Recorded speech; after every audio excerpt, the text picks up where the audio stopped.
Je reviens encore sur André Barbeau, parce que comme je le disais dans une autre vidéo, hier, je crois, ou avant-hier,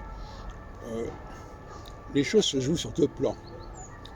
À la fois la capacité d'un leader à organiser les choses, et la capacité d'un leader à élaborer un modèle. Eh bien, c'est un double échec pour Barbeau, parce qu'à partir de 1974, où il avait repris le pouvoir au CIA, finalement, il n'a rien fait d'extraordinaire. Hein, alors que moi, j'ai organisé une ribambelle de congrès et j'ai rassemblé et de fédérations, etc.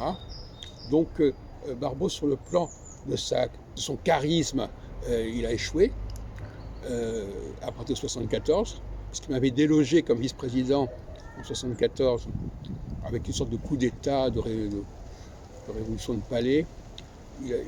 J'étais resté au conseil d'administration, mais je n'étais plus vice-président. Ça, il ne supportait pas que je sois vice-président, ce qu'il avait été d'ailleurs pendant pas mal de temps, jusqu'en 68.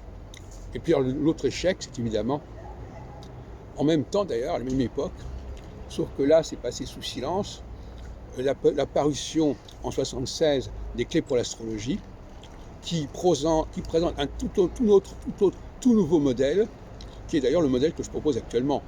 Donc déjà en 1976, j'avais proposé le modèle de Saturne passant sur les solstices et les équinoxes. Bon, alors, il y a eu un procès à ce sujet, puisque Barbeau a fait une critique très diffamatoire de mon livre dans sa revue L'Astrologue. Il a été condamné en appel en 1978. Donc on peut dire que la période la fin des années 70 aurait été très douloureuse pour Barbeau. Et alors ça aurait pu être compensé par l'annonce d'une troisième guerre mondiale dans les années 81-82, et malheureusement ça n'a pas eu lieu. Voilà. Il court toujours après sa troisième guerre mondiale. Et le pire, c'est que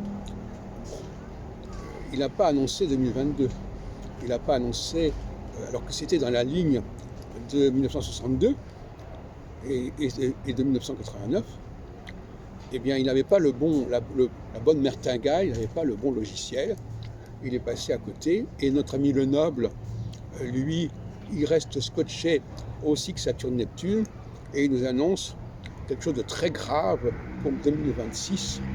Alors qu'en réalité, ce n'est pas pour 2026 que les choses très graves vont se produire, mais c'est pour 2022. Là encore, il est en retard d'un métro.